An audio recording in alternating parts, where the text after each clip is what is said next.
Want to keep up with the latest LEGO Mega 96.1 videos? Make sure to subscribe and ring that bell.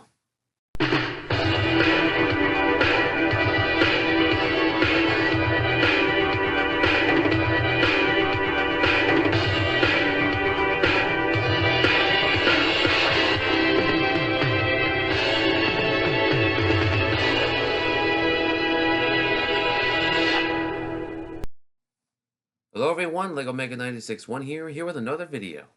And we'll go back to another On This Day in History. Well, with the holiday season just around the corner, it's best way to talk about a beloved Christmas classic.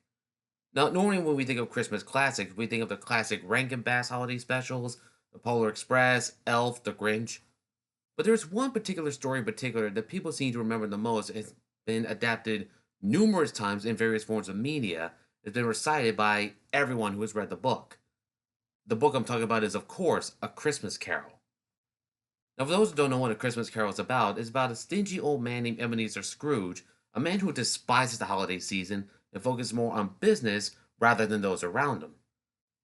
Now, Scrooge, on Christmas Eve, is visited by the spirit of his dead partner, or Jacob Marley, who tells him to change his ways and not, if he dies, he'll end up just like him, bound in chains and forced to carry them for all eternity. So he is visited by the spirits of three ghosts: the ghost of Christmas past, the ghost of Christmas present, and the ghost of Christmas future. So the past showed Scrooge what he was like before he became a stingy old miser. He had a rough childhood when he worked as an apprentice for a boss of his named Fezziwig. In fact, he was even engaged. But all of a sudden, as the years went by, Scrooge focused more on greed and business rather than those around him. So, in other words, his sweetheart named Belle broke off the relationship, and he married to another guy and has another family. Unable to take this, Scrooge demanded the spirit to be sent home and show him no more. That's the end of that chapter, the first chapter. Now, the second chapter is the Ghost of Christmas Present. The present means what's happening right now.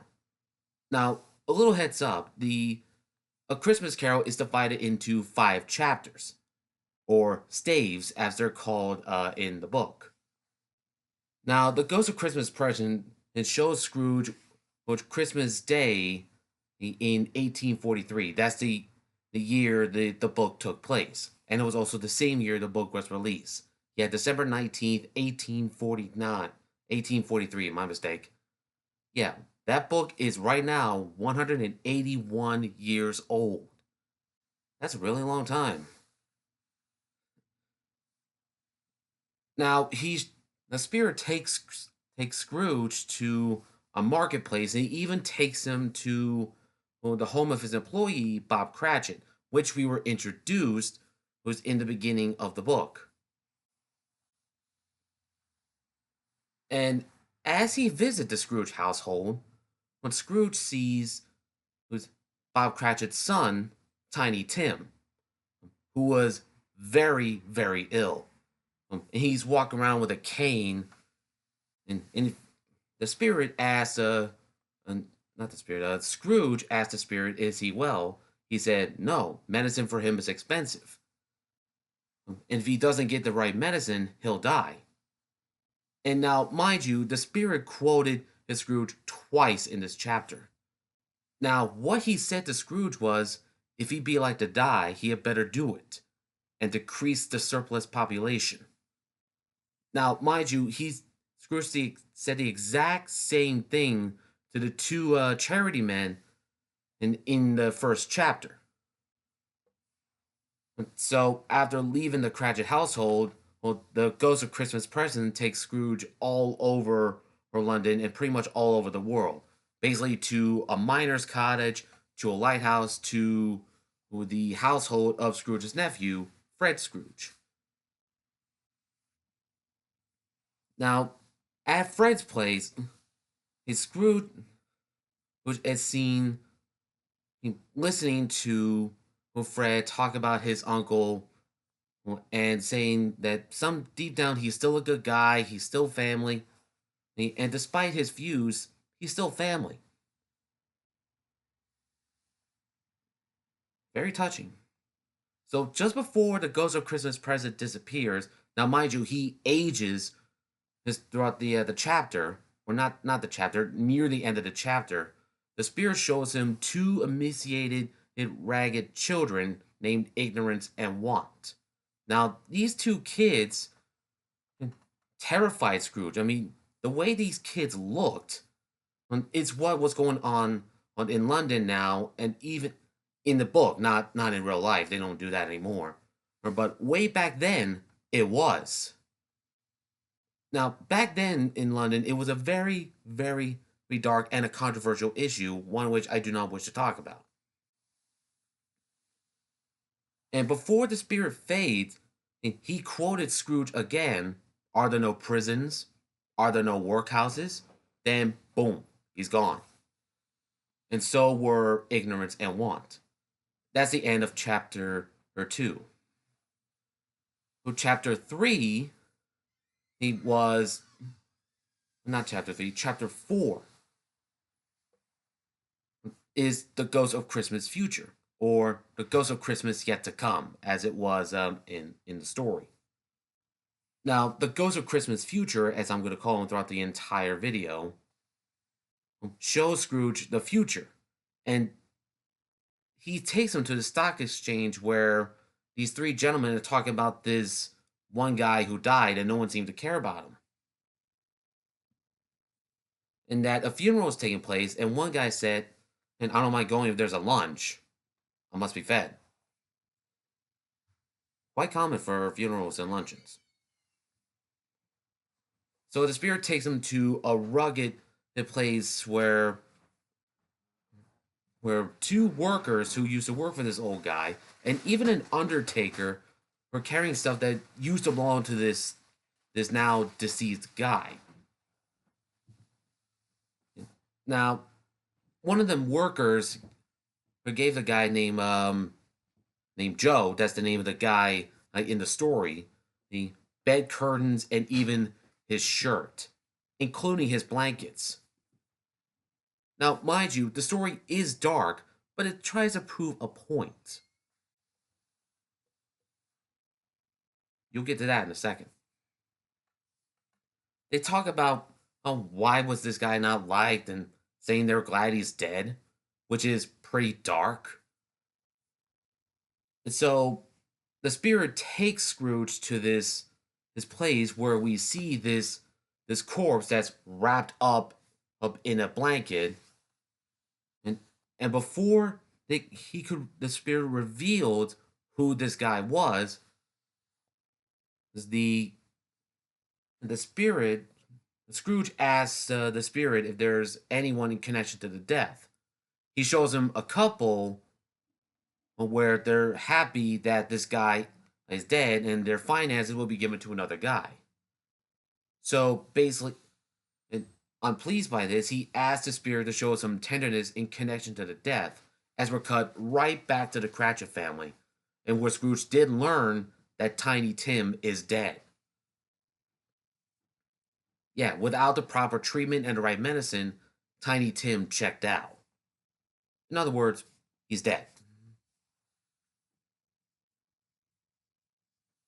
But before all that, they heard them talk about Fred, Scrooge's nephew, saying that he's sorry for his loss and offers him to come see him when you get a chance.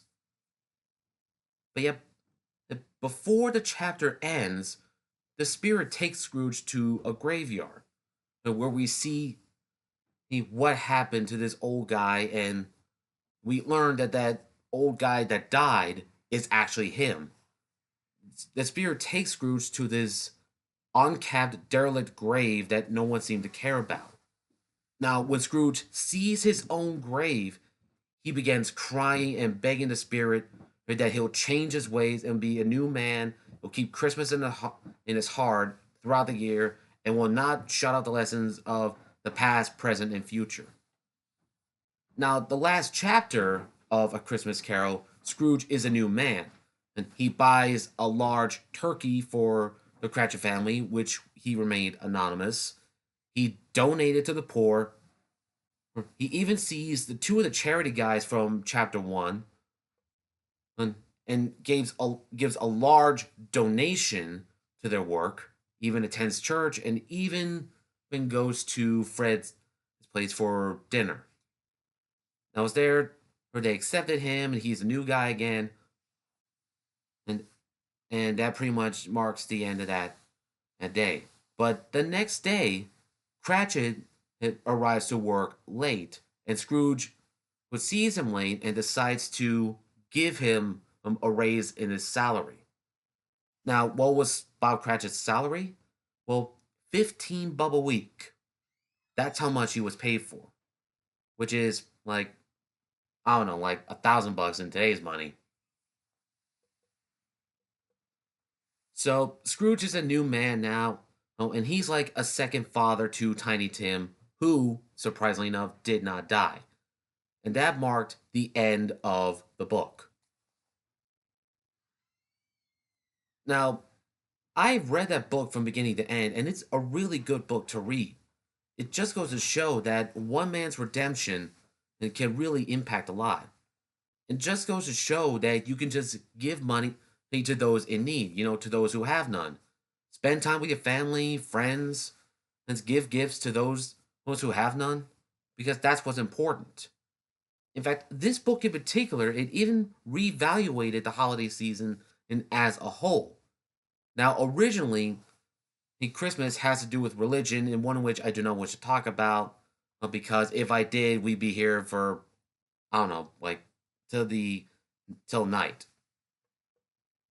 But like I said, Charles Dickens' book, it even reevaluated the holiday season. It means it has to do with singing Christmas carols, decorating a Christmas tree, getting gifts to your friends, family, and loved ones, and even spending time with your family, friends, and loved ones.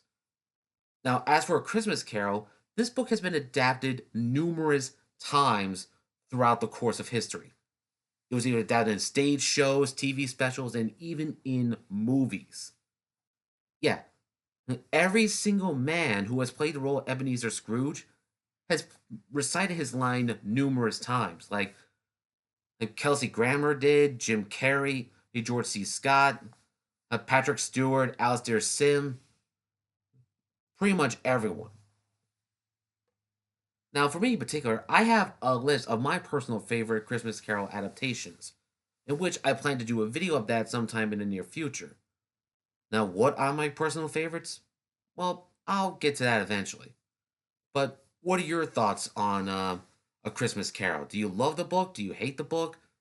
Or do you enjoy the adaptations? If so, please tell me in the comment section down below.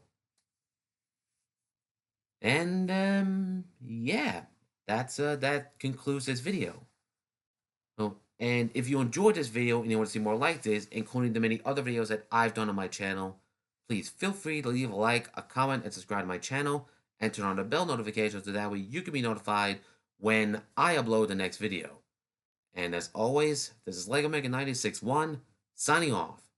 And if I don't see you, have a very Merry Christmas, Happy Holidays, and a very Happy New Year.